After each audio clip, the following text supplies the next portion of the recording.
కొబ్బరి పాలతో మ్యారినేట్ చేసుకున్న చికెన్ బిర్యానీ ఎలా ప్రిపేర్ చేసుకోవాలో దీని ప్రాసెస్ ఏంటో చూసేద్దాం. ముందుగా ఒక బౌల్లోకి క్లీన్గా వాష్ చేసుకున్న 1.5 కిలోల చికెన్ని తీసుకోవాలి. దానిలోకి 2 స్పూన్ల కారం, 1 టీ స్పూన్ పసుపు, 1 టీ స్పూన్ గరం మసాలా, 2 టీ స్పూన్ల ధనియా పౌడర్, రుచికి సరిపడేంత సాల్టు, ఫుల్గా 2 స్పూన్లు అల్లం వెల్లుల్లి పేస్టు, మీకు అవైలబుల్గా ఉంటే బిర్యానీ మసాలా ఫుల్ ప్యాకెట్ని యాడ్ చేసేసుకోండి. సన్నగా చాప్ చేసుకున్న పుదీనా, కొత్తిమీర, ఫ్రైడ్ ఆనియన్స్ని వేసుకొని ఇప్పుడు మనం ప్రిపేర్ చేసుకుంటున్న బిర్యానీకి మెయిన్ ఇంగ్రీడియంట్ కొబ్బరి పాలు. ఇలా ఇప్పుడు అన్ని మార్కెట్స్లో అవైలబుల్గా ఉంటున్నాయి. 400 ml కొబ్బరి పాలను వేసుకొని కొబ్బరి పాలు ఈ మసాలాలన్నీ చికెన్కి బాగా పట్టేలాగా బాగా కలుపుకోవాలి.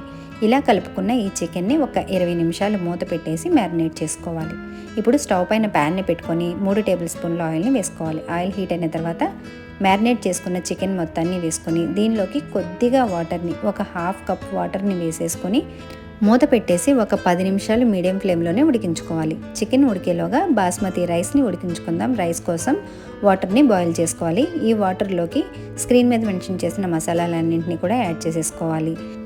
బిర్యానీకి చికెన్ ఎంత క్వాంటిటీ అయితే తీసుకుంటామో రైస్ని కూడా సేమ్ క్వాంటిటీ తీసుకోవాలి. అంటే 1:1 రేషియోలో రైస్ని కూడా తీసుకోవాలి. ఇప్పుడు ఈ వాటర్ని 2 పొంగులు వచ్చేంత వరకు బాగా మరిగించుకోవాలి. వాటర్ బాయిల్ అయిన తర్వాత క్లీన్గా వాష్ చేసుకున్న 1.5 కిలో బాస్మతి రైస్ని వేసుకొని బాస్మతి రైస్ని ఒక 70% ఉడికేంత వరకు ఉడికించుకొని వాటర్ని డ్రైన్ చేసేసుకొని రైస్ని పక్కన పెట్టేసుకోవాలి. ఇప్పుడు కర్రీని చెక్ చేసుకుందాము. కర్రీ కూడా ఒక 80% ఉడికితే సరిపోతుంది. ఇప్పుడు స్టవ్ ఆఫ్ చేసేసుకొని దీన్ని కూడా పక్కన పెట్టేసుకోవాలి. ఇప్పుడు బిర్యానీ ఉడకడానికి సరిపడేంత ప్యాన్ని స్టవ్ పైన పెట్టుకోవాలి. దానిలోకి 1 స్పూను నెయ్యిని వేసుకోవాలి. ఫ్రెష్ నెయ్యి అయితే టేస్ట్ చాలా బాగుంటుంది.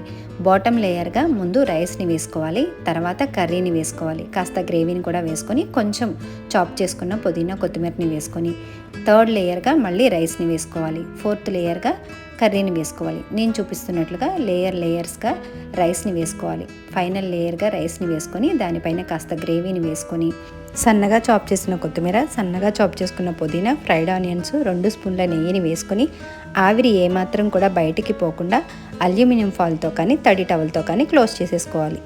పైన మూతతో క్లోజ్ చేసేసుకొని లో ఫ్లేమ్లో 20 నిమిషాలు కుక్ చేసుకోవాలి. 20 నిమిషాల తర్వాత స్టవ్ ఆఫ్ చేసేసుకొని వెంటనే చెక్ చేయకుండా 5-10 నిమిషాల గ్యాప్లో చెక్ చేసుకోవాలి. చాలా ఈజీగా డిఫరెంట్ టేస్ట్తో ఉండే కొబ్బరి పాలతో మ్యారినేట్ చేసుకున్న చికెన్ బిర్యానీ రెడీ అయిపోయింది. ఇలాంటి మరిన్ని రెసిపీస్ కోసం నా ఛానల్ని తప్పకుండా సబ్స్క్రైబ్ చేసుకోండి. Thank you.